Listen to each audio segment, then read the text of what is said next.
സംക്രാന്തി ആയിട്ട് കരിമ്പ് കഴിച്ചില്ലെങ്കിൽ പിന്നെ എന്താ സംക്രാന്തി അല്ലേ. അപ്പോൾ നമുക്ക് ടെറസിൻ്റെ മുകളിലേക്ക് പോവാം. എൻ്റെ കുഞ്ഞിലെ ഞങ്ങളുടെ വീട്ടിൽ ഒരുപാട് കരിമ്പുണ്ടായിരുന്നു കേട്ടോ. ഒരുപാട് കരിമ്പെന്ന് പറഞ്ഞാൽ കിണറ്റിൻ്റെ അടുത്തായിട്ട് ഇങ്ങനെ കരിമ്പ് നട്ടേക്കും. അപ്പോൾ നമുക്ക് വൈകുന്നേരമൊക്കെ വെള്ളം ഒഴിക്കാനൊക്കെ എളുപ്പമായിരുന്നു. അങ്ങനെ ആണെന്നുണ്ടെങ്കിൽ എന്താ പറയുക, പിന്നെ തുണി കഴുകുന്ന വെള്ളവും കുളിക്കുന്ന വെള്ളമൊക്കെ അതിൻ്റെ ചുവട്ടിലോട്ട് പോകുമായിരുന്നു. അങ്ങനെയൊക്കെയുള്ള ഒരു രീതിയായിരുന്നു. അപ്പോൾ അന്നൊക്കെ ആണെങ്കിൽ ഒരുപാട് കരിമ്പ് തിന്നുമായിരുന്നു. വീട്ടിൽ കരിമ്പുണ്ട്, അത് മുറ്റുന്നത് ഇങ്ങനെ നോക്കി നിൽക്കും. നോക്കി നിന്നിട്ടാണെന്നുണ്ടെങ്കിൽ അതിനെ ഒടിച്ചേമിച്ചു വന്നെന്നുണ്ടെങ്കിൽ അങ്ങനെ പിന്നെ കഴിക്കാറുണ്ട്. അപ്പോൾ അങ്ങനത്തെ ഒരു ശീലം പണ്ട് മുതൽ കരിമ്പ് കഴിക്കുന്നതിനുണ്ട് കേട്ടോ. പിന്നെ ഇവിടെ വന്നിട്ടൊക്കെയാണ് ഇങ്ങനെ വർഷത്തിലൊരിക്കൽ ഇങ്ങനെ ഈ സംക്രാന്തി സമയത്തൊക്കെയാണ് കരിമ്പ് കിട്ടാറുള്ളത്. പണ്ടൊക്കെ പിന്നെ നമ്മൾ കിണറ്റിൻ്റെ വക്കത്തൊക്കെ ഇതുപോലെ പിന്നെ തുണി കഴുകുന്ന കല്ലൊക്കെ ഉണ്ടാവുമല്ലോ, ആ കല്ലിൻ്റെയൊക്കെ മണ്ടയിൽ ഇങ്ങനെ ഇരുന്നിട്ടാണെന്നുണ്ടെങ്കിൽ നമ്മളിങ്ങനെ കരിമ്പ് ചെത്തിയൊക്കെ കഴിക്കാറുണ്ടല്ലേ. അപ്പം അതൊക്കെ എൻ്റെ ഓർമ്മയിൽ വന്നു. പണ്ട് ഞാൻ എന്തോരം കരിമ്പ് കഴിക്കുമായിരുന്നു കൂട്ടുകാർക്ക് അറിയാമല്ലോ. ഇഷ്ടംപോലെ കരിമ്പ് കഴിക്കുമായിരുന്നു. എല്ലാവരും എന്നോട് ചോദിക്കും, ബീനയുടെ പല്ല് എങ്ങനെ ഇത്രയും വൈറ്റ് ആയിരിക്കുന്നതെന്നൊക്കെ ചോദിക്കുമായിരുന്നു. എനിക്ക് തോന്നുന്നു പണ്ടത്തെ കരിമ്പ് തിന്നതിൻ്റെ ആയിരിക്കും തോന്നുന്നു. കരിമ്പ് നമ്മൾ മുറിച്ച് കഴിക്കുന്നതിനനുസരിച്ചിട്ട് നമ്മളുടെ മുറിച്ചല്ല, പല്ലുകൊണ്ട് കടിച്ച് കഴിക്കുന്നതിനനുസരിച്ചിട്ട് നമ്മളുടെ പല്ലിന് നല്ല കളറുണ്ടാവും. ഓക്കെ,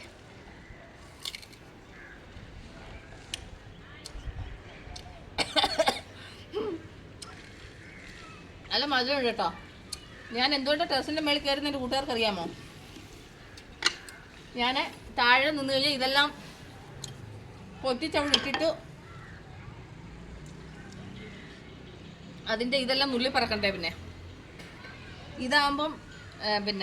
ഇതാകുമ്പോൾ ഇവിടെ ഇരുന്നിട്ട് പൊട്ടിച്ച് വിട്ടേമിച്ച് പിന്നെ തൂത്തുവാരി അങ്ങോട്ടും കളഞ്ഞാൽ മതിയില്ല. അതുകൊണ്ടാണ്. അല്ല, താഴെ ആകുമ്പോൾ പിന്നെ വെട്ടാനുള്ള സൗകര്യമില്ല. അതാകുമ്പോൾ ഞാൻ വലിയ കത്താളും കൊണ്ടൊക്കെ വന്നതാണ്. അപ്പോൾ ഇവിടെ ഇരുന്ന് വെട്ടി ക്ലീൻ ചെയ്യുകയും ചെയ്യാം, അപ്പം കരിമ്പ് കഴിക്കുകയും ചെയ്യാം. എൻ്റെ കൂട്ടുകാരോട് കുറച്ച് നേരം വർത്തമാനം പറയുകയും ചെയ്യാമെന്ന് വിചാരിച്ചു.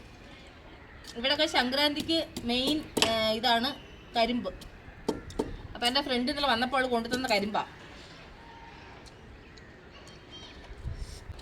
ഞാനാണെങ്കിൽ അത് എടുത്തില്ല. അപ്പോൾ ഇന്നാ ഓർത്തത്, അയ്യോ കരിമ്പ് ഇരുന്ന് കഴിഞ്ഞാൽ ഉണങ്ങി പോകുമല്ലോ എന്ന്.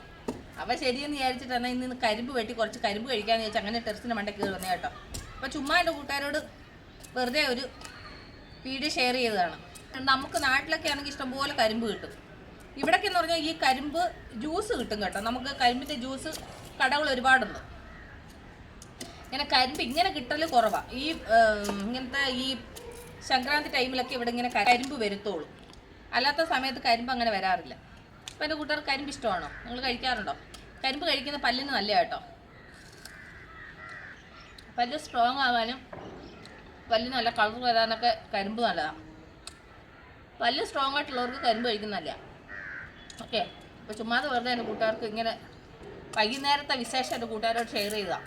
ഞാൻ എന്തായാലും കരിമ്പ് തിന്നാൻ വേണ്ടി ടെറസിൻ്റെ മേളിൽ കയറിയപ്പോൾ വെറുതെ നിങ്ങൾക്കൊരു വീഡിയോ ഷെയർ ചെയ്തതാണ്. ഓക്കെ, അയ്യോ എൻ്റെ കരിമ്പ് താഴ്ത്തി